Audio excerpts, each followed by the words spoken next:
The rain fell in heavy sheets across the city park, turning the autumn evening into a gray blur of misery.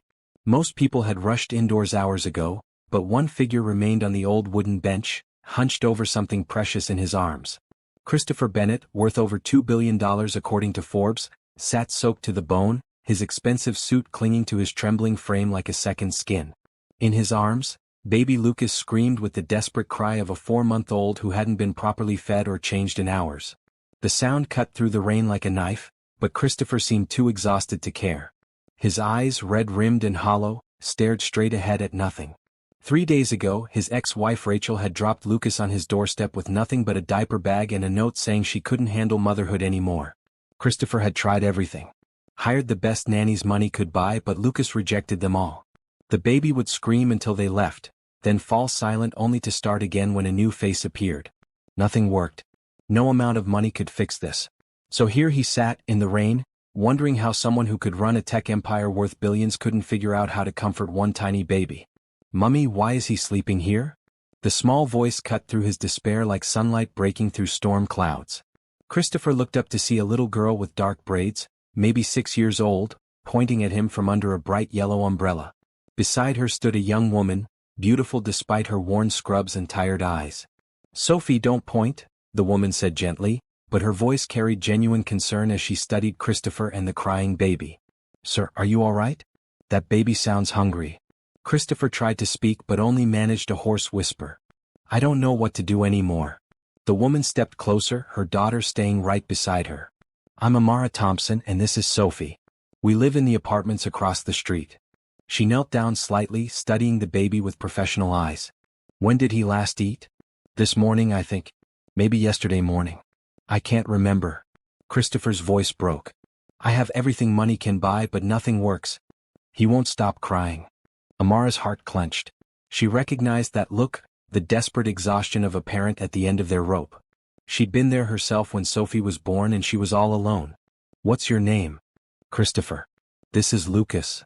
"Christopher, you and Lucas can't stay out here in the rain. You'll both get sick." Amara made a decision that would change all their lives. "Come home with us. I'll help you figure this out." Christopher looked up at her, rain streaming down his face. "You don't understand. I'm not homeless. I have a penthouse uptown. He gestured helplessly at the crying baby. "I can't make him stop." "Money can't solve everything," Amara said softly. "But kindness can solve a lot. Come on." Something in her voice, warm and certain, broke through Christopher's fog of despair. "You don't know me. I could be dangerous." Sophie spoke up, her 6-year-old wisdom simple and pure. "Mummy says people with babies aren't scary. They're just scared." Amara smiled at her daughter, then held out her hand to Christopher. "She's right. I'm a nurse. I can help with the baby, and you look like you need some hot soup and dry clothes." Christopher stared at her outstretched hand. 3 days ago he would have called his driver, retreated to his empty penthouse, and hired another nanny. But 3 days of failure had stripped away his pride. "I don't have anything to offer you in return." "I didn't ask for anything in return." Amara kept her hand extended. "Sometimes we all need help. Today it's your turn to receive it." With shaking hands, Christopher gathered Lucas closer and accepted Amara's help to stand. The baby's cries seemed to quiet slightly, as if sensing the change in his father's energy. As they walked toward the apartment building, Sophie chattering cheerfully about her day at school, Christopher felt something he hadn't experienced in months. Oh. This woman, this stranger, had looked at his wealth and status and seen right through to what he really was. A scared father who needed help. Amara's apartment building was nothing like his penthouse tower. The stairs creaked, paint peeled from the walls, and he could hear neighbors' televisions through thin walls. But when Amara opened her door and warm light spilled into the hallway, it felt more like home than anywhere Christopher had been in years. "Sophie, can you get some towels while I help with the baby?" Amara asked, already reaching for Lucas. Christopher hesitated. "He doesn't like strangers. He screams whenever anyone else holds him." "Let me try," Amara said gently. "Sometimes babies just need a different kind of touch." The moment Lucas settled into Amara's arms, his cries began to fade. She swayed slightly, humming a soft melody, and within minutes the apartment fell blessedly quiet. Christopher stared in amazement. "How did you do that?" "Experience," Amara said simply. And maybe he was just tired of being scared. "Babies feel everything we feel." As Christopher stood dripping in the small but tidy living room, watching this woman who barely knew him comfort his son, he realized his life had just taken a turn he never could have planned for. All his money, all his success, meant nothing compared to this simple act of human kindness. "Thank you," he whispered, and for the first time in days meant it completely. Amara's small apartment buzzed with quiet activity as she settled her unexpected guests. Christopher sat at her tiny kitchen table, wearing one of her oversized university sweatshirts while his expensive clothes tumbled in her ancient washing machine. The sight of a billionaire in her old college sweatshirt should have been ridiculous, but something about it felt right. "Here's some tea," Amara said, setting down a mismatched mug. "Sophie's getting her pajamas on, and I've got a clean diaper on Lucas. He's sleeping in the portable crib I kept from when Sophie was little." Christopher wrapped his hands around the warm mug, still amazed at the silence. "I can't believe he's actually quiet. The nannies I hired, they all had degrees from fancy schools, years of experience. None of them could do what you just did." "Sometimes degrees don't teach you the most important things," Amara said, settling across from him with her own tea. "Babies need to feel safe before anything else. He was picking up on your stress." "My stress?" Christopher looked confused. "But I was trying everything to help him." "Were you? Or were you trying to fix a problem?" Amara asked gently. "There's a difference. When Sophie was born, I spent weeks trying to make her stop crying instead of trying to understand what she needed." Christopher considered this. "His mother left him with me 3 days ago. Just dropped him off with a note saying she couldn't handle being a mother. I've been trying to prove I could handle it alone, but you're human," Amara finished. "And being a parent is the hardest job in the world, especially when you're doing it alone." Sophie appeared in the doorway wearing pink pajamas with unicorns. "Mummy, can I see the baby?" Very quietly, Amara whispered. "He's sleeping." Sophie tiptoed to the portable crib and peered down at Lucas. "He's so tiny. Is his daddy going to live with us now?" Christopher's cheeks reddened. "Sophie, I'll be gone tomorrow. I just needed help for tonight." "But where will you go?" Sophie asked with 6-year-old logic. "If you don't know how to take care of the baby, won't he just cry again?" Amara caught Christopher's eye across the small space. "She has a point. Learning to care for a baby takes time." "I can't impose on you any more than I already have," Christopher said. "You've done so much already." "Have you eaten today?" Amara asked, already knowing the answer from his pale complexion. No, I don't think so." Without a word, Amara moved to her small kitchen and began pulling ingredients from cabinets. "Sophie, can you set the table for 3? "I really can't ask you to cook for me," Christopher protested. "You're not asking. I'm offering." Amara began browning ground beef in a skillet. "And before you try to give me money for groceries, save your breath. You can't buy your way out of accepting kindness." Christopher watched her work, efficient and calm despite having 2 unexpected house guests and a baby sleeping nearby. "Why are you doing this? You don't know anything about me." "I know enough," Amara said, adding onions to the pan. "I know you love that baby enough to sit in the rain rather than abandon him. I know you're scared and exhausted and trying your best. That's enough for me. But what if I'm some kind of criminal? What if helping me puts you and Sophie in danger?" Sophie looked up from setting out plastic plates. "Are you a criminal?" "No," Christopher said honestly. "Then you're not," Sophie said with simple 6-year-old finality. "Mummy says most people are good, they're just having bad days sometimes." As the smell of cooking filled the small apartment, Christopher felt his shoulders begin to relax for the first time in days. "I run a technology company," he found himself saying. "I started it in college and it grew bigger than I ever expected. But success in business doesn't prepare you for—" He gestured toward the sleeping baby. "For love," Amara said softly.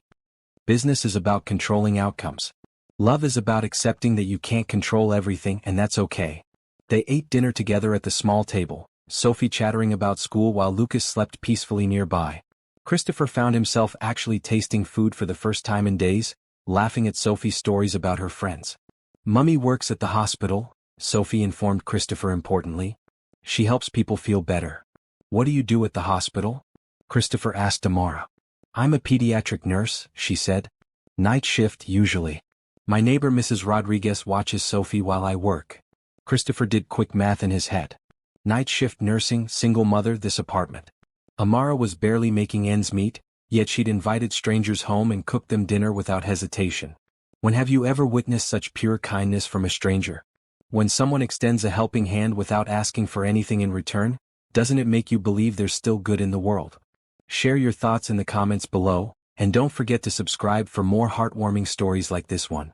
After dinner, as Sophie played quietly with her dolls and Lucas continued sleeping, Amara and Christopher found themselves talking on her small couch. She told him about nursing school, about Sophie's father who left when he found out about the pregnancy, about the struggles of raising a child alone. Christopher shared more than he'd intended to. About building his company from nothing, about the loneliness that came with success, about Rachel and her decision to leave Lucas behind. She said she never wanted to be a mother, Christopher said quietly. That she only got pregnant to try to trap me into marriage, but when that didn't work and Lucas was actually born, she realized she couldn't handle the reality.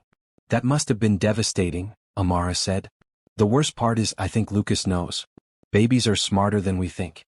He knows she didn't want him, and I think he's been waiting for me to abandon him too. Is that what you want? To abandon him? Christopher looked toward the crib where Lucas slept peacefully. No. He's my son. I love him more than I thought possible to love anyone. But I don't know how to show him that in a way he understands. You do it the same way you show anyone you love them, Amara said simply. You show up. Every day. Even when it's hard. Especially when it's hard. As the evening wore on and it became clear that Christopher had nowhere else to go that night, Amara made up the couch for him. Lucas can stay in the crib in Sophie's room. If he wakes up, wake me. Don't try to handle it alone. I can't let you lose sleep over my problems, Christopher protested. Christopher, Amara said gently, accepting help doesn't make you weak. Makes you human. And that little boy needs his father to be human, not perfect. As Christopher settled onto the couch that was too short for his tall frame, listening to the sounds of a real home for the first time in years, he realized something had shifted inside him. Tomorrow he would have to figure out what came next, but tonight, for the first time since Lucas had been born, both father and son were sleeping peacefully. Christopher woke to the sound of soft humming and the smell of coffee. For a moment he couldn't remember where he was. Then he saw Amara in the kitchen, gently bouncing Lucas while she moved around preparing breakfast. The baby was awake and content, making soft cooing sounds instead of the desperate cries Christopher had grown accustomed to. Good morning, Amara said softly, noticing he was awake. He woke up about an hour ago, but he's been perfectly happy. I think he just needed a good night's sleep. Christopher sat up on the couch, his back protesting the short cushions. You should have woken me. What? You both needed rest. Amara bounced Lucas gently. Besides, I'm used to being up early. Coffee? Please. Christopher accepted the mug gratefully, studying his son. Lucas looked different somehow, more relaxed. He looks peaceful, Amara finished. Babies respond to calm energy. When you're panicked, they're panicked. When you're relaxed, they can relax too. Sophie emerged from her bedroom, hair sticking up in all directions. Morning, Daddy Christopher. Christopher nearly choked on his coffee. Sophie, I'm not. You're taking care of the baby, so you're a daddy? Sophie said matter-of-factly. Can I help feed Lucas? Amara smiled. After you brush your teeth and get dressed for school. As Sophie bounced off to get ready, Amara sat beside Christopher on the couch, still holding Lucas. She has a point, you know. Being a father isn't just about biology. It's about showing up. I want to show up, Christopher said quietly. But I don't know how. Everything I've ever been successful at has been about planning, strategy, execution. He gestured helplessly. This is completely different. Parenting isn't a business plan, Amara agreed. It's more like jazz music. You learn the basics, then you improvise. Christopher watched as she effortlessly shifted Lucas to a more comfortable position. How do you make it look so easy? Practice. And patience with myself when I mess up. Amara met his eyes. Can I ask you something? What's your plan for today? Christopher realized he didn't have one. I suppose I should go home. Try to find another nanny. And if Lucas rejects the new nanny like he did all the others? Christopher had no answer. What if we tried something different? Amara suggested gently. What if you stayed here today? Learned some basics, took it slow? I can't keep imposing on you. You're not imposing. You're accepting help. Amara handed Lucas to Christopher, and amazingly, the baby settled contentedly against his father's chest. Look at that. He trusts you. Christopher stared down at his son, feeling the tiny heartbeat against his own. He does, doesn't he? He always did.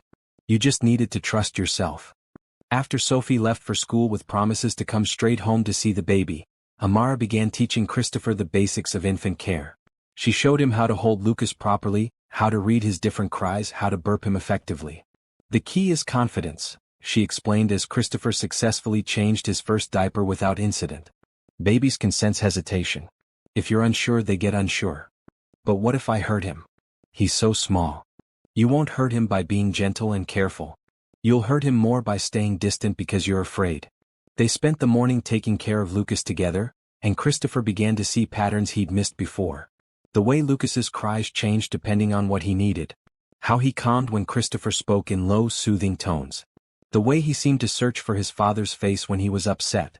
I think I need to go grocery shopping, Amara mentioned around lunchtime, looking in her nearly empty refrigerator. I wasn't expecting house guests. Let me pay for groceries, Christopher said immediately. It's the least I can do. Amara hesitated. Christopher. Please. You've done so much for us already. Let me contribute something. All right, Amara agreed, accepting his offer with grace. But we shop together. I want to make sure we get things Lucas can use too. The grocery store trip was a revelation for Christopher. He'd never shopped for everyday necessities before. His assistant handled all personal purchases, delivering everything to his penthouse. But walking through the aisles with Amara, learning about different types of baby formula and which cereal Sophie preferred, felt surprisingly normal and good. We need diapers, Amara said, stopping in the baby section. And maybe some different bottles. Sometimes babies are picky about nipple shapes. Christopher found himself genuinely interested in the differences between bottle types, asking questions he never would have thought to ask before. When they reached the checkout, he handed over his credit card without thinking. The cashier's eyes widened at the name on the card. Christopher Bennett? Like the tech guy? Yes, Christopher said simply. Wow. My husband works for one of your subsidiary companies. As they loaded groceries into Amara's modest car, she was quiet. Christopher wondered if learning about his wealth changed things between them. Are you okay? He asked finally. I'm processing, Amara admitted. I knew you had money from your clothes and the way you talked. But I didn't realize you were Christopher Bennett. Does it change anything? Amara considered this as she started the car. It explains some things. Like why you seem so lost about basic baby care. When you can hire people to handle everything, you never learn to handle things yourself. Is that judgment in your voice? No, Amara said firmly. It's understanding. You've lived in a world where money solves problems. But some problems can't be solved with money. They have to be solved with time and patience and love. Back at the apartment, they put away groceries while Lucas napped. Christopher felt more useful than he had in days, learning where Amara kept things, helping organize the new baby supplies. This feels. He started to say, then stopped. Feels like what? Like home, he admitted. My penthouse has everything money can buy, but it doesn't feel like this. Amara smiled. That's because this place has something your penthouse doesn't have. What's that? Love, she said simply. Not the kind you can buy. The kind you build day by day with small acts of kindness. As afternoon turned to evening and Sophie came home from school full of excitement about seeing the baby again, Christopher realized he didn't want to leave. For the first time in his adult life, he was exactly where he belonged. 3 days had passed since Christopher first sat on that park bench, and life had settled into an unexpected rhythm in Amara's small apartment. Each morning, he woke on the couch to find Amara already up, usually holding a content Lucas while she prepared breakfast. Each day he learned something new about caring for his son. He likes when you sing to him, Amara observed, watching Christopher change Lucas on the makeshift changing station they'd set up on the coffee table. Your voice is naturally soothing. I don't sing, Christopher protested, but he found himself humming softly as he worked, and Lucas responded with happy gurgles. You do now, Amara said with a smile. Sophie had appointed herself Lucas's big sister, helping with everything from bottle feeding to picking out tiny outfits. He likes the blue one better than the green one, she announced seriously, holding up 2 onesies. See how his eyes get happy when he sees blue? Christopher studied his son's face and realized Sophie was right. Lucas did seem more alert and content in certain colors. How had he never noticed these small details before? You're very observant, Sophie, he told her, and she beamed with pride. That evening, after Sophie was in bed and Lucas was sleeping peacefully, Christopher and Amara sat on the couch talking quietly.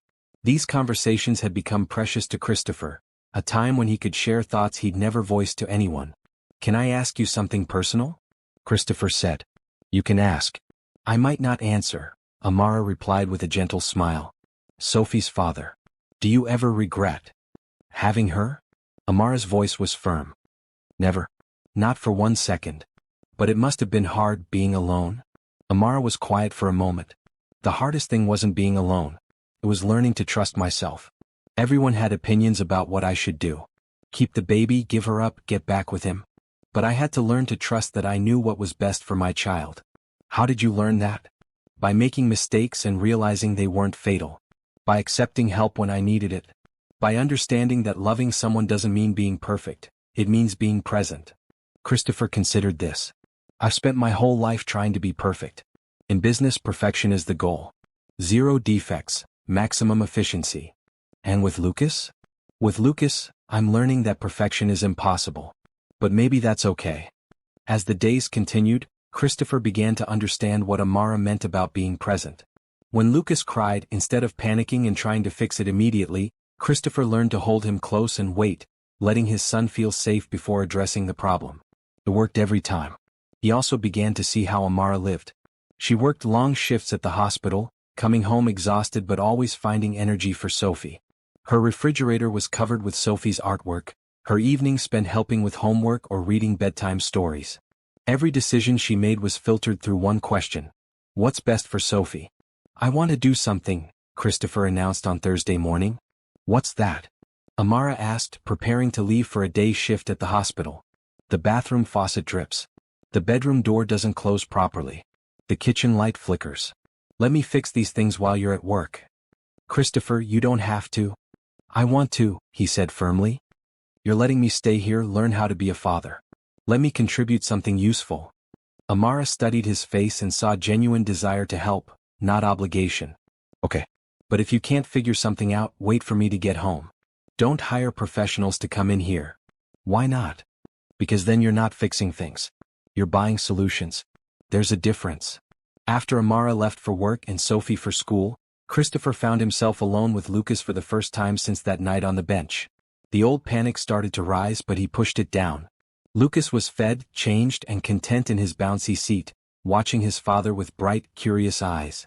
"Okay, buddy," Christopher said, talking to Lucas as he gathered tools from Amara's small toolbox. "Let's see what we can fix around here."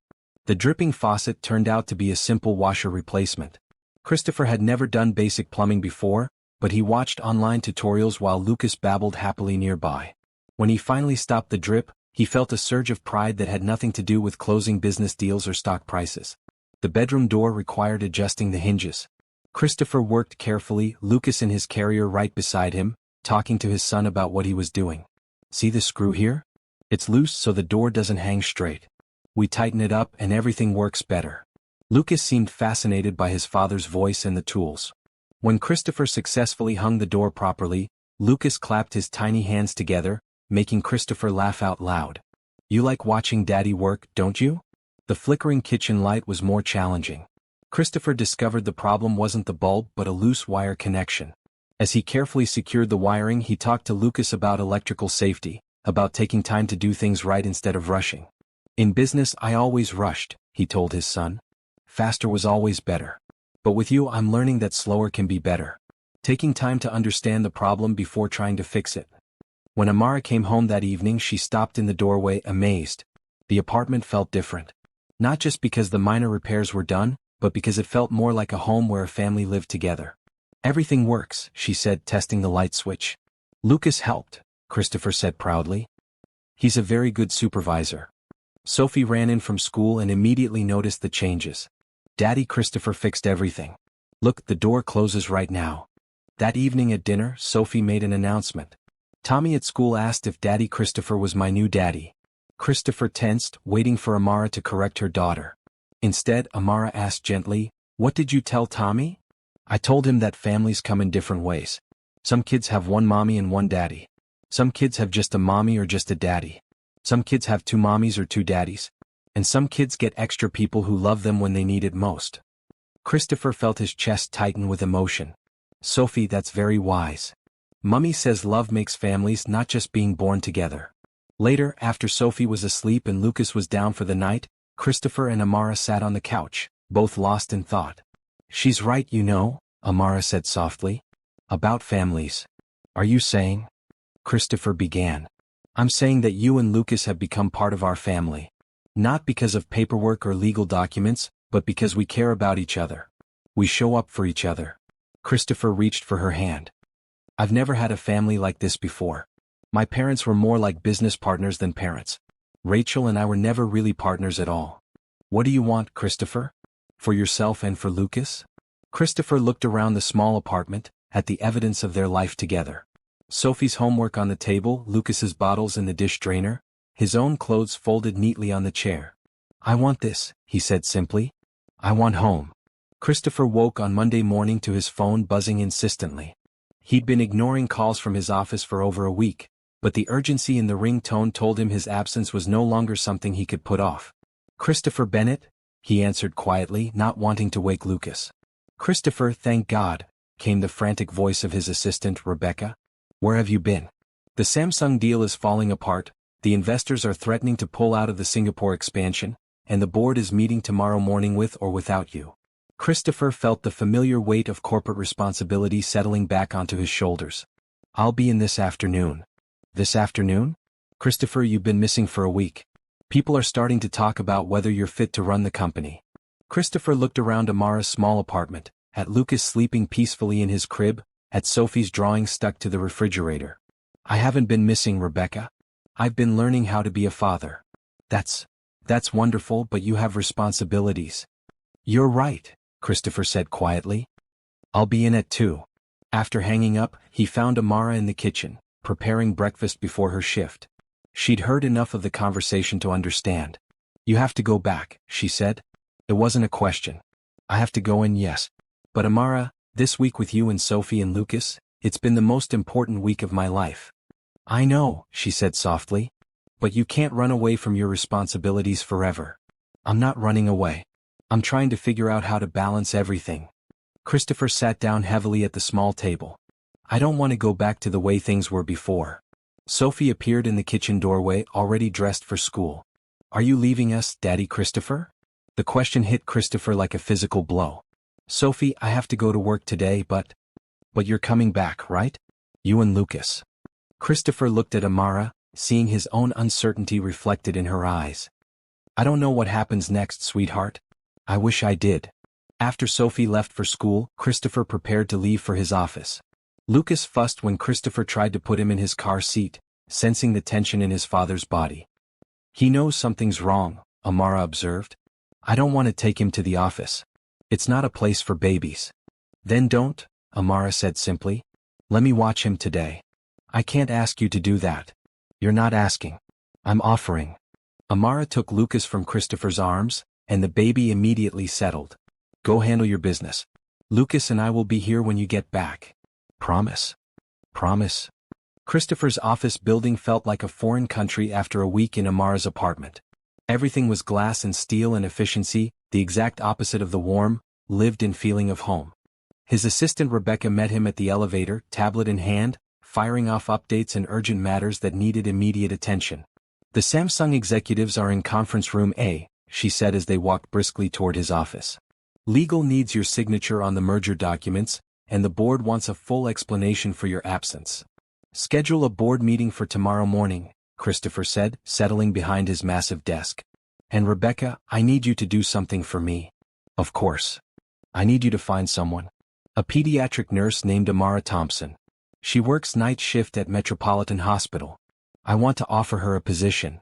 Rebecca looked confused. "What kind of position?" "Personal child care specialist. For my son. Full-time, excellent benefits, salary commensurate with her skills and experience." "Sir, I can contact the nanny agencies we used before?" "No agencies," Christopher said firmly. "This specific person. Find out what she makes at the hospital and offer her 3 times that amount." The meetings that followed were intense but familiar. Christopher slipped back into corporate mode, making decisions, solving problems, managing crises. But part of his mind remained with Lucas and Amara, wondering what they were doing, whether Lucas was happy. By evening, he was exhausted in a completely different way than he'd been with Lucas. Corporate exhaustion felt empty, while caring for his son felt fulfilling even when it was tiring. He arrived back at Amara's apartment to find her feeding Lucas dinner, Sophie doing homework at the kitchen table. "How did it go?" Amara asked. "Like riding a bicycle. All the old skills came back immediately." Christopher sat down heavily. "But I kept thinking about home." "This isn't your home," Amara said gently. "This is temporary, remember? What if I don't want it to be temporary?" Before Amara could answer, Christopher's phone rang. "Rebecca again." "I found Amara Thompson," his assistant said. "Pediatric nurse, night shift at Metropolitan Hospital. Single mother, excellent work record." "Good. Set up a meeting." "Already done. She can meet you tomorrow at lunch to discuss the position." After Christopher hung up, Amara looked at him suspiciously. "What was that about?" "I want to offer you a job," Christopher said. "As Lucas's nanny. Full-time, excellent salary, benefits for you and Sophie." Amara set down Lucas's bottle. "Christopher. Before you say no, hear me out. You're the only person Lucas responds to besides me. You understand babies in a way I'm still learning. And frankly, I need help. What about my job at the hospital? You'd make more money working for me. You could spend more time with Sophie. You wouldn't have to work night shifts anymore." Amara was quiet for a long moment. "And where would this job take place?" "Your penthouse." "Yes. You and Sophie would move in with Lucas and me. You'd have your own suite, complete privacy, but you'd be there to help with Lucas." Sophie looked up from her homework, eyes bright with excitement. "We'd live in a penthouse? Like in the movies?" "Sophie," Amara warned gently. "Let me think about this." "What's to think about?" Christopher asked, genuinely confused. "It solves everyone's problems." "Does it?" Amara asked quietly. "Or does it just make you more comfortable with the help you're getting?" Christopher felt stung by the implication. "That's not what this is about." "Isn't it? You're offering to pay me for what I've been doing freely. You're turning kindness into a business transaction. I'm trying to take care of you the way you've taken care of us. By making me your employee?" The question hung in the air between them. Christopher realized he might have misunderstood something fundamental about their relationship, but he wasn't sure what. "I don't know how to do this," he admitted. "I don't know how to accept help without paying for it. I don't know how to be part of a family without it being a business arrangement." Amara's expression softened. "Christopher, accepting the job won't change what's happened between us this week. But it might complicate it." "How?" "Because employers and employees have different relationships than friends do. Than family does." Christopher looked at Lucas, now sleeping peacefully in Amara's arms. "What do you want me to do?" "I want you to let me think about it," Amara said. "This is a big decision for Sophie and me. Of course. Take all the time you need." But as they settled into their evening routine, Christopher couldn't shake the feeling that he'd somehow taken a wrong step, moving away from the family feeling they'd built instead of closer to it. Amara didn't give Christopher her answer immediately. Instead, she asked for a week to consider the offer, during which Christopher continued staying at her apartment while commuting to his office each day. The arrangement felt increasingly natural to everyone except Christopher, who worried constantly about imposing. "You're not imposing," Amara told him repeatedly. "But you are overthinking." "I just want to do the right thing," Christopher replied, bouncing Lucas gently while Amara prepared dinner. "The right thing isn't always the complicated thing," Sophie chimed in from the living room where she was building a blanket fort. "Sometimes the right thing is just the happy thing." Christopher was beginning to understand that Sophie, despite being only 6, often saw situations more clearly than the adults around her. When he asked her what she thought about moving to his penthouse, her response was characteristically direct. "Will we still be a family there?" "What do you mean?" "Will we still eat dinner together and watch movies and help each other with stuff?" "I hope so." "Then it doesn't matter where we live," Sophie said pragmatically. "Family is about the people, not the place." By Thursday, Amara had made her decision. "I'll take the job," she told Christopher over breakfast. "But with conditions. Whatever you need. First, Sophie and I keep our apartment. We'll stay at your place during the week when you need help with Lucas, but we come home on weekends." Christopher started to protest, but Amara held up a hand. "Second, my salary stays reasonable. I looked up what full-time nannies make in the city. That's what you'll pay me." "Amara, I can afford to pay you much more." "I know you can. But this isn't about what you can afford. It's about maintaining balance in our relationship." "I don't understand." "If you pay me way more than I'm worth, then I become dependent on you. If I become dependent on you, then I can't make free choices about our relationship. Does that make sense? Christopher considered this. You're protecting your independence. I'm protecting all of us, including you. The move to Christopher's penthouse the following week was an adventure for Sophie and a learning experience for everyone. The luxury apartment took up the entire top floor of one of the city's most exclusive buildings, with floor-to-ceiling windows offering breathtaking views of the city skyline. It's like living in the clouds, Sophie breathed, pressing her face against the glass. Don't get too close to the windows, Amara warned, but she was smiling at her daughter's wonder. Christopher had prepared a suite for them that was larger than their entire apartment.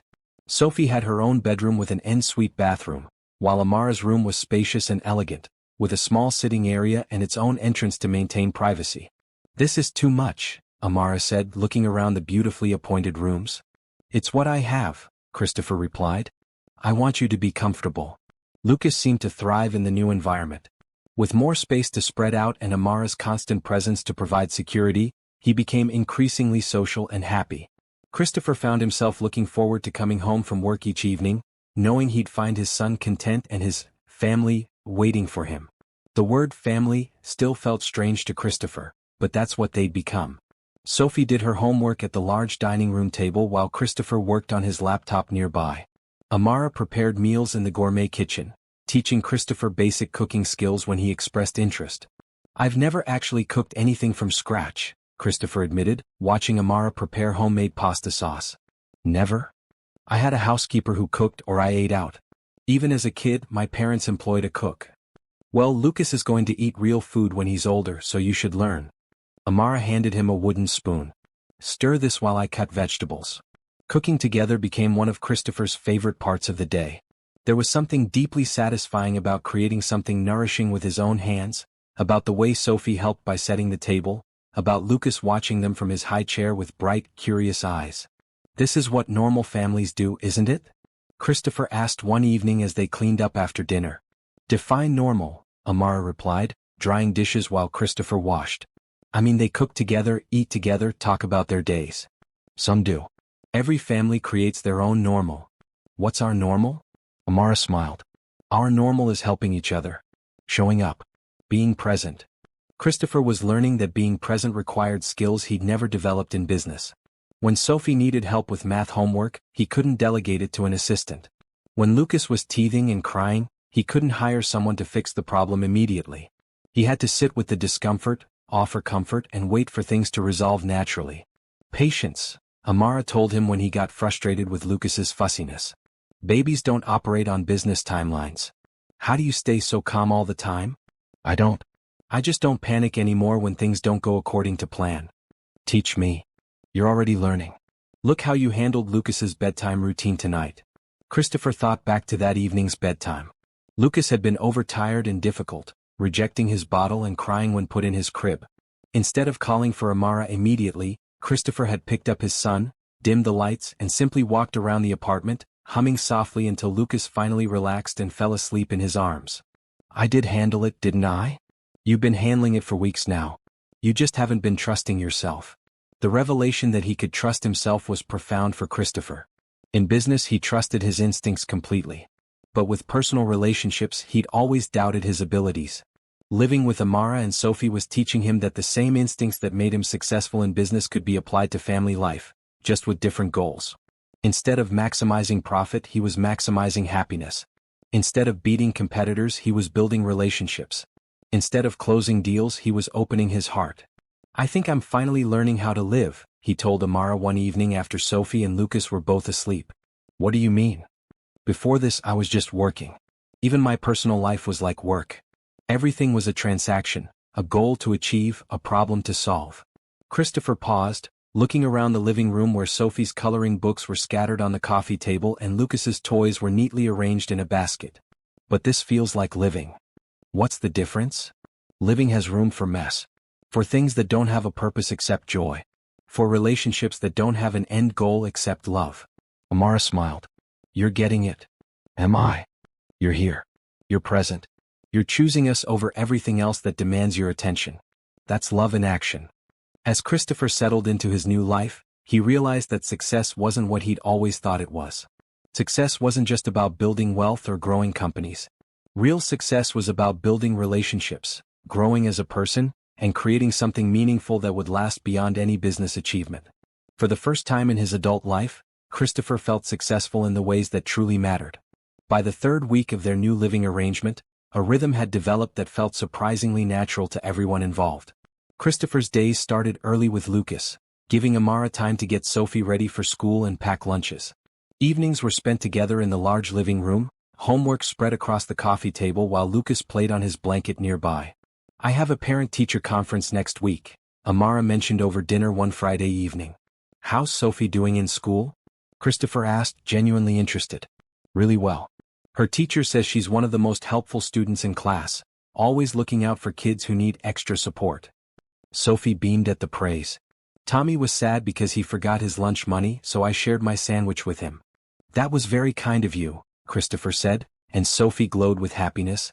Christopher had begun to understand that Sophie craved approval from father figures, something that made his heart ache for the little girl who'd grown up without one. He made a conscious effort to acknowledge her achievements, both big and small. "Can I ask you something, Sophie?" "Sure, Daddy Christopher." "Would you like me to come to your parent-teacher conference with your mom?" Sophie's eyes lit up. "Really? You'd come to my school?" "If it's okay with your mom," Christopher said, looking at Amara for approval.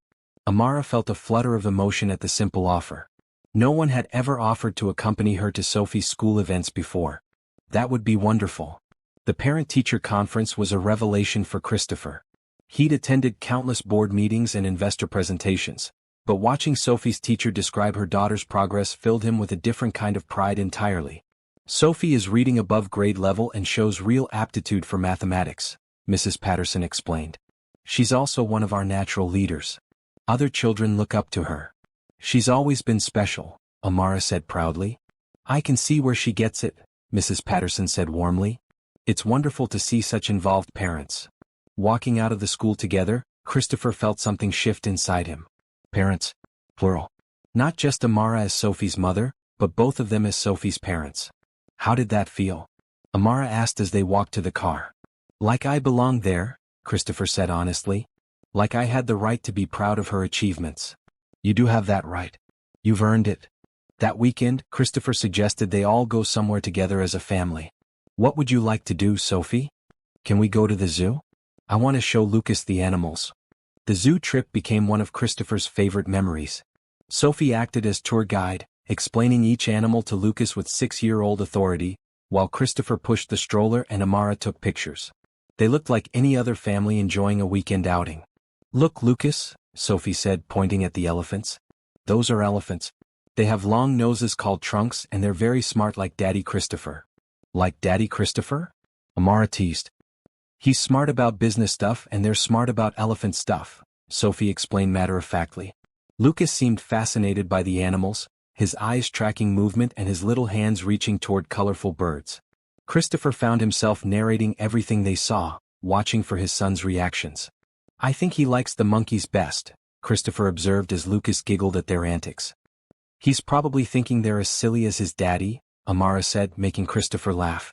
That evening, as they put Sophie and Lucas to bed, Christopher felt a completeness he'd never experienced before. This felt right in a way nothing ever had. "Amara," he said as they settled in the living room with tea, "can I tell you something?" "Always. I've been thinking about my parents a lot lately. About how different my childhood was from Sophie's." "How so?" "My parents loved me, I think, but they didn't really know how to show it. Everything was scheduled and formal. Family dinner was like a business meeting. Affection was expressed through expensive gifts rather than time or attention. That must have been lonely. I didn't realize it at the time, but yes. It was very lonely." Christopher paused. "I don't want Lucas to grow up feeling like I did." "He won't," Amara said confidently. "Look at how you are with him now. You hold him when he cries. You sing to him. You talk to him like he understands every word. Because he does understand, doesn't he? Maybe not the words but the feelings behind them." "Exactly. Children understand love long before they understand language." Christopher was quiet for a moment. "I want to understand love the way Sophie and Lucas do. Simply and completely." "What do you mean?" "Sophie loves without reservation. She doesn't calculate the risks or worry about getting hurt. She just loves. And Lucas trusts so completely. Even after his mother abandoned him, He still opens his heart to people who show him kindness. And you want a love like that? I want to try. Christopher met Amara's eyes. I want to try with you. The words hung in the air between them, honest and vulnerable. Amara felt her heart skip, but also a flutter of uncertainty. Christopher. I'm not asking for anything, he said quickly. I'm just telling you how I feel. Living here with you, watching you with the children, learning from you every day. I'm falling in love with you. This is complicated, Amara said softly. Why? Because I work for you. Because our children depend on this arrangement. Because if things go wrong between us, it affects Sophie and Lucas. Christopher nodded, understanding her concerns. You're right. It is complicated. But complicated doesn't mean impossible, does it?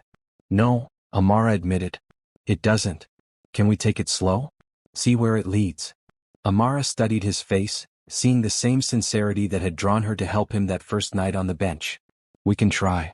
The shift in their relationship was subtle but noticeable. Christopher began bringing Amara flowers on Fridays, not expensive arrangements but simple bouquets from the farmer's market.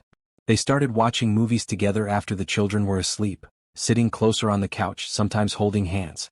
Sophie noticed, of course. Children always notice changes in the adults around them. Are you and Mummy getting married? She asked Christopher one morning as he helped her with breakfast.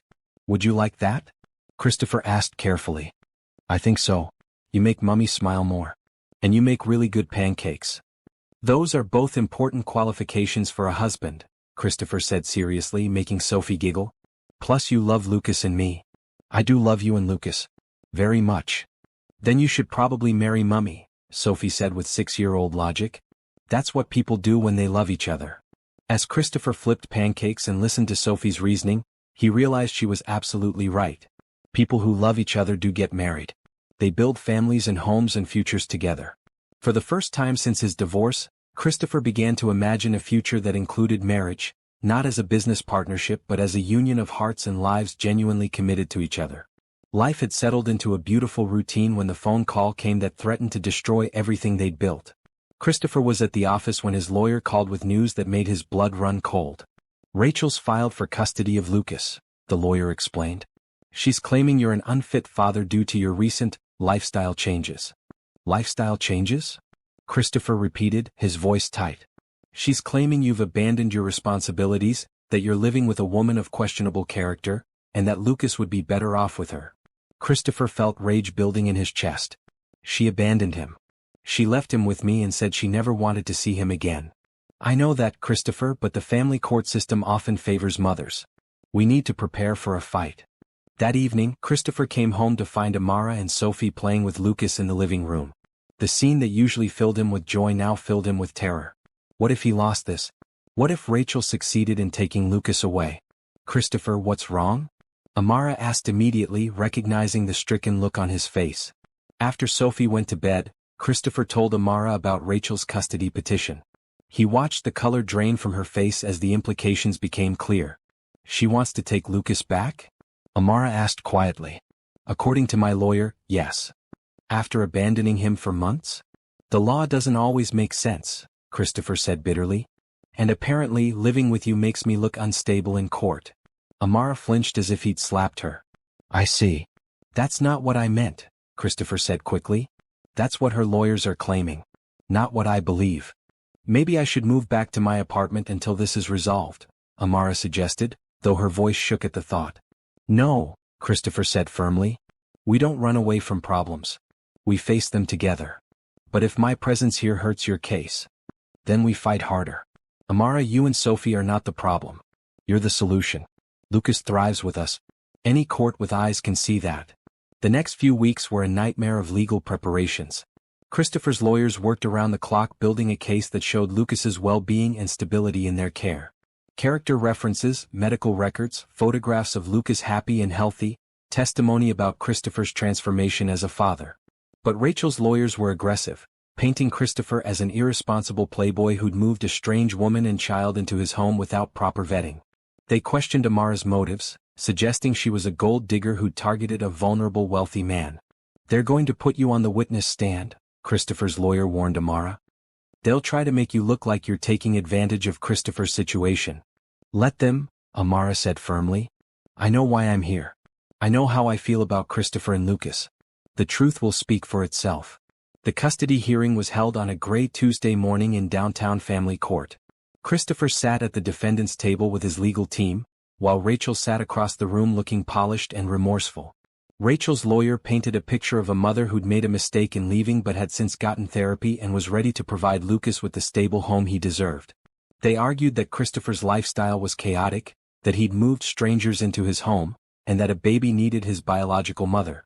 "Ms. Thompson," Rachel's lawyer said when Amara took the witness stand, "how long have you known Mr. Bennett?" "About 4 months." "And you moved into his expensive penthouse after knowing him for how long?" 3 weeks. "That seems rather fast, doesn't it? Moving in with a man you barely knew." "I didn't move in with a man I barely knew," Amara said calmly. "I accepted a job caring for a baby who needed help. A very well-paying job, I'm sure.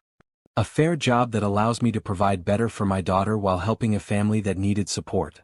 Isn't it true that you saw an opportunity to improve your financial situation by targeting a wealthy single father?" Amara's jaw tightened, but her voice remained steady. "No, that's not true at all." "Then explain how a chance encounter led to you living in a penthouse within weeks." "I encountered a scared father and a crying baby on a park bench in the rain," Amara said, her voice growing stronger. "I offered help because it was the right thing to do. When I realized Christopher needed ongoing support learning to care for Lucas, I accepted his job offer because I could see that Lucas was thriving with consistent, loving care. When have you ever seen someone attack a person's kindness and try to make it look selfish? When good people are painted as villains for helping others, doesn't it make you want to stand up for what's right?" Share your thoughts about protecting families like this one, and subscribe for more stories about love triumphing over legal battles. Christopher's lawyer then called witnesses who testified about the transformation they'd seen in both Christopher and Lucas. Rebecca, his assistant, testified about how much happier and more focused Christopher had become. Mrs. Rodriguez, Amara's neighbor, testified about Amara's character and dedication as a mother. But the most powerful testimony came from an unexpected source. Sophie, despite being only 6 years old, was allowed to speak to the judge privately about her home situation. "I love living with Daddy Christopher and baby Lucas," Sophie told the judge simply. "Daddy Christopher helps me with homework and comes to school stuff. Lucas laughs when I sing to him. We're a family now." When the judge asked Sophie what she thought would happen if Lucas had to leave, her answer was heartbreaking in its simplicity. "He would be sad. And Daddy Christopher would be sad. And Mummy would cry. And I would miss my baby brother." The judge took a recess to consider the evidence. During the break, Christopher, Amara, and Sophie sat together in the hallway holding each other tight. "Whatever happens," Christopher told Amara, "this hasn't been a mistake. You and Sophie have made Lucas and me better people." "It won't matter what the judge decides," Amara replied. "We'll always be a family in our hearts." When court reconvened, the judge delivered his decision with careful authority. "This court has heard testimony about Ms. Williams's regret for abandoning her child and her desire to resume custody. However, this court's primary concern is the best interest of the child in question." Christopher held his breath. The evidence shows clearly that Lucas Bennett has thrived in his current living situation. Medical records show improved health and development. Photographs and testimony demonstrate a happy, well-adjusted child in a stable home environment with multiple loving caregivers. The judge continued, "While biological relationships are important, this court recognizes that families come in many forms. The unconventional nature of this family structure does not diminish its effectiveness in providing for Lucas's needs." Christopher felt tears building in his eyes. "Therefore, this court awards primary custody of Lucas Bennett to his father, Christopher Bennett, with supervised visitation rights for the biological mother. The current living arrangement will continue, as it clearly serves the child's best interests." The relief that flooded through Christopher was so intense he nearly collapsed. They'd won. Lucas could stay with his family. As they left the courthouse together, Sophie took Christopher's hand. "Does this mean Lucas is really our family forever now?" "Forever and always," Christopher promised, lifting her into his arms while Amara carried a sleeping Lucas. They'd faced the challenge together and emerged stronger. Now nothing could tear their chosen family apart. The custody victory should have been the end of their legal troubles, but Rachel's determination to regain control of Lucas proved stronger than anyone anticipated. Within a week of losing the custody hearing, she filed an emergency appeal, claiming new evidence of Christopher's unfitness as a parent. What new evidence could she possibly have? Christopher asked his lawyer during an emergency meeting. She's claiming that you're financially unstable due to recent business losses, and that you're putting Lucas at risk by having him around unvetted individuals, the lawyer explained grimly. Christopher felt sick. The Samsung deal fell through last month, but that hardly makes me financially unstable. And what unvetted individuals? She's hired a private investigator. They have photos of you, Amara, and the children in various public places. They're claiming you're exposing Lucas to potential dangers by taking him to parks, grocery stores, normal family activities. That's insane, Amara said. Those are normal, healthy activities for a baby. In family court, everything can be twisted, the lawyer warned.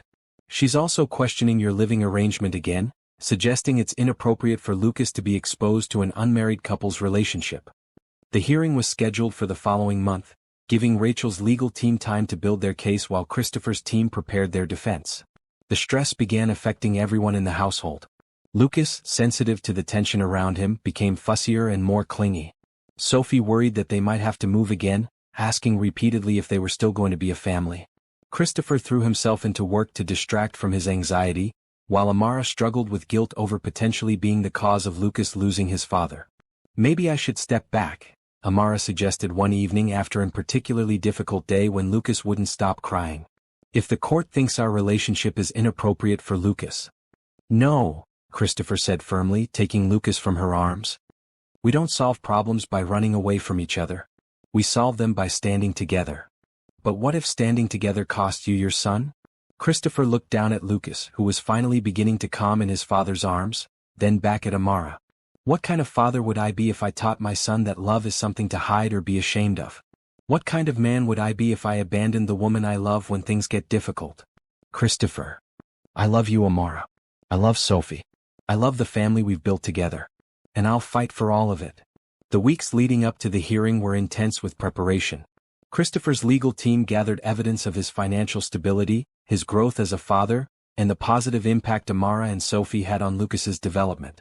They compiled testimonials from neighbors, Sophie's teachers, Lucas's pediatrician, and colleagues who'd witnessed Christopher's transformation. But Rachel's team was equally prepared. They presented financial analysis suggesting Christopher's business was more unstable than it appeared, questioned the appropriateness of his relationship with an employee, and brought in child psychology experts who testified about the potential confusion for Lucas of having so many parental figures. The day of the hearing, the courtroom was packed with supporters on both sides. Mrs. Rodriguez came to support Amara, along with several colleagues from the hospital. Christopher's business partners and longtime friends filled the seats behind him. Rachel took the stand first, presenting herself as a reformed mother who'd made mistakes but was now ready to provide Lucas with the stable, traditional home he needed. I was overwhelmed and made poor choices, she testified, tears streaming down her face. But I've been in therapy, I've prepared a proper nursery, and I can offer Lucas something Mr. Bennett cannot, a mother's love. When it was Christopher's turn to testify, he spoke from his heart about the journey he'd been on since that night on the park bench. For months ago I was lost, he said, his voice steady despite his nerves. I had all the money in the world but I had no idea how to be a father. Lucas was crying constantly, and I was failing him every day. He continued, then I met Amara and Sophie who taught me that being a father isn't about being perfect. It's about showing up. It's about learning and growing and putting your child's needs first, even when it's hard. Christopher's voice grew stronger. Lucas isn't confused by our family structure. He's secure in it. He knows he's loved by multiple people who would do anything for him. He has a father who's learned to prioritize being present over being successful. He has Amara who has more natural mothering instinct than anyone I've ever met. And he has Sophie who treats him like the most precious little brother in the world. When Amara testified, she spoke simply and honestly about her love for Lucas and her commitment to his well-being. I didn't seek out this situation, she said. But when I saw a father and child who needed help, I couldn't walk away. Lucas has become like my own son. Not because I'm trying to replace his biological mother, but because that's what happens when you open your heart to a child who needs love. The most powerful testimony came from Dr. Patricia Williams, a family therapist who had observed their family dynamics through the legal process. In my 20 years of practice, I have rarely seen a child as secure and happy as Lucas Bennett, she testified. He has formed healthy attachments to multiple caregivers, which actually makes him more resilient, not less. The family structure may be unconventional, but it is undeniably functional and loving. After both sides presented their cases, the judge took a longer recess than before to consider all the evidence. During the wait, Christopher, Amara, Sophie, and even little Lucas sat together in the hallway, a family united regardless of what the court decided. "I'm proud of us," Christopher told them quietly. "Whatever happens, I'm proud of who we've become together." When the judge returned, his decision was thorough and decisive. "This court has now heard extensive testimony about what is best for Lucas Bennett," he began. "While I appreciate Ms. Williams's efforts at self-improvement, the evidence clearly shows that Lucas has not only survived but thrived in his current family situation." The judge continued, "The unconventional nature of this family does not make it less valid. In fact, the evidence suggests that Lucas is benefiting from having multiple dedicated caregivers who work together seamlessly for his well-being." Christopher felt Amara's hand squeeze his tighter. "Therefore, this court not only upholds the previous custody decision but strongly recommends that the biological mother cease these disruptive legal challenges unless she can demonstrate genuine concern for her son's well-being rather than her own desires for control." The relief in the courtroom was palpable. They'd won again, but more than that, the judge had validated their family structure as legitimate and beneficial for Lucas. As they left the courthouse for the second time, Sophie asked the question that had been on everyone's mind. "Does this mean she can't try to take Lucas away anymore?" "It means," Christopher said, lifting her into his arms while Amara held Lucas, "that our family is legally recognized and protected. We're real in the eyes of the law now." "We were always real," Sophie said matter-of-factly. "Love makes families real, not judges."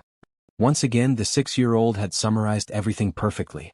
They were a family because they chose to be, because they showed up for each other, because they loved without reservation. The legal recognition was just the world catching up to what they'd known all along. 6 months after the final custody hearing, life had settled into the kind of peaceful routine that Christopher had never believed possible. Lucas, now 10 months old, was crawling everywhere and pulling himself up on furniture, his personality blossoming more each day. Sophie had adjusted beautifully to her role as big sister, and her grades at school continued to excel. But the most significant change was in Christopher himself. The driven, isolated businessman had been replaced by someone who prioritized family dinners over late meetings, who knew the names of Sophie's friends and teachers, who could soothe Lucas's nighttime fears with a gentle touch. "You've become completely domesticated," Amara teased one Saturday morning, watching Christopher expertly change Lucas's diaper while discussing weekend plans with Sophie. "Is that a bad thing?" Christopher asked, lifting Lucas into his arms. "It's a wonderful thing," Amara replied, kissing his cheek softly. Their relationship had deepened naturally over the months, moving from friendship to partnership to love without drama or complications. They simply fit together like pieces of a puzzle that had been waiting to be completed. "Amara," Christopher said that evening after Sophie and Lucas were both asleep, "can we talk?" "Always," she replied, settling beside him on the couch with her tea. Christopher pulled out a small velvet box, but instead of dropping to one knee dramatically, he simply held it between them. "I know this might seem sudden to some people," he began, "but it doesn't feel sudden to me. It feels like this is what I've been moving toward my whole life." Amara's eyes filled with tears as she looked at the simple but beautiful ring. "I don't want to marry you because it would look better in court, or because it would make our living situation more conventional, or because it's what people expect," Christopher continued. "I want to marry you because you've taught me what love actually means. Because you've shown me how to be the kind of man I want to be. Because I can't imagine my life or Lucas's life without you and Sophie in it. Christopher.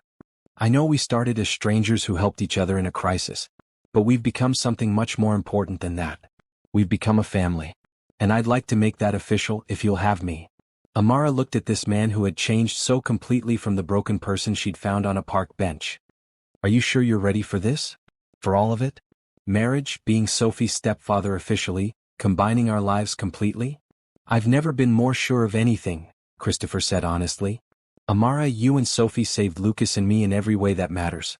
You taught us how to live instead of just existing. You showed us what home really means." "And what does home mean?" Amara asked softly. "Home is where love lives," Christopher replied, echoing something Sophie had said weeks earlier. "Home is where people show up for each other, where mistakes are forgiven, where every day is a chance to love each other better."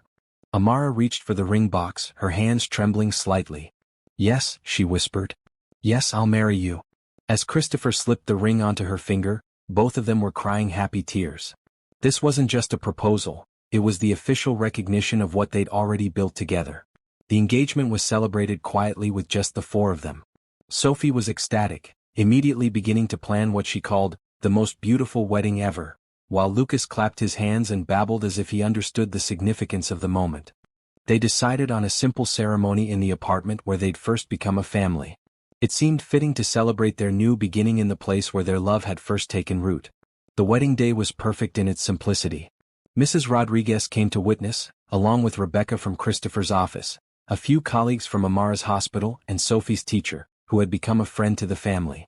The ceremony was performed by a family court judge who had witnessed their journey.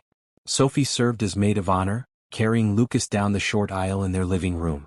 She wore a simple blue dress and a flower crown she'd made herself, while Lucas wore a tiny suit that made him look impossibly adorable. Amara wore a simple ivory dress that made her look radiant, while Christopher chose a gray suit that somehow managed to look both elegant and approachable. When it came time for vows, Christopher spoke from his heart. "Amara, when you found me on that bench, I was lost in every way that mattered. You didn't just help me learn how to take care of Lucas. You helped me learn how to take care of myself, how to be present, how to love without fear. You've made me a better father, a better man, and a better human being." He continued, his voice steady despite his emotion. "I promise to show up for you every day in big ways and small ways. I promise to love Sophie like she's my own daughter because she is. I promise to build a life with you that's based on kindness, honesty, and putting our family first." Amara's vows were equally heartfelt. "Christopher, when I offered to help you that night, I thought I was just doing what anyone would do. I had no idea you would change my life so completely. You've shown Sophie what it means to have a father who's present and engaged. You've given us security and stability, but more than that, you've given us love." She paused, looking at Sophie and Lucas before continuing. "I promise to support your dreams while never letting you forget what's most important. I promise to love Lucas like he's my own son because he is. I promise to build a home with you where our children feel safe to be themselves, where love is expressed freely, and where every day is a celebration of what we have together." When the judge pronounced them husband and wife, the small gathering erupted in cheers. But the most beautiful moment came when Sophie, without being asked, took Lucas's tiny hand and placed it on top of Christopher and Amara's joined hands. "Now we're all connected," she announced with 6-year-old wisdom that made every adult in the room tear up. The reception was held in their living room, with takeout from their favorite restaurant and a simple cake that Sophie had helped decorate. Lucas took his first steps that day, walking unsteadily from Christopher's arms to Amara's while everyone cheered. "He waited for the wedding," Sophie said with absolute certainty. "He wanted to walk at the wedding so everyone could see how happy he is." Later that evening, after their guests had gone home and the children were asleep, Christopher and Amara sat together on their couch, still in their wedding clothes but barefoot and comfortable. "How does it feel to be married?" Amara asked, admiring her wedding ring. "It feels like coming home," Christopher replied, pulling her closer. "It feels like the most natural thing in the world." "No regrets about giving up the billionaire lifestyle?" Christopher laughed.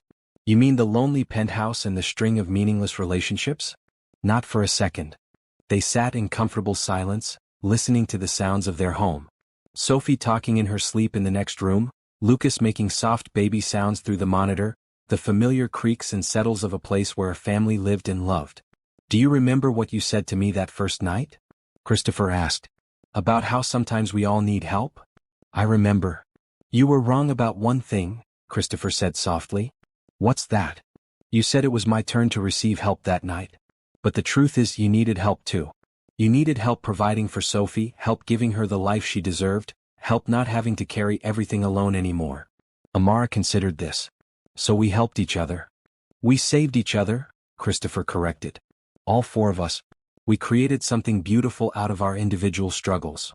As they prepared for bed that night, Christopher reflected on how much had changed since that rainy evening when a 6-year-old girl had asked an innocent question that changed everything. "Mummy, why is he sleeping here?" had been the beginning of a love story that proved families could be chosen, that love could heal the deepest wounds, and that sometimes the most important help comes from the most unexpected places. 1 year later, as Christopher watched his wife give Lucas his breakfast while Sophie helped by getting his sippy cup, he realized he'd found something worth more than all his business success combined. He'd found home. Not a place but people. Not perfection but presence. Not wealth but love. And in the end, love was the only success that truly mattered.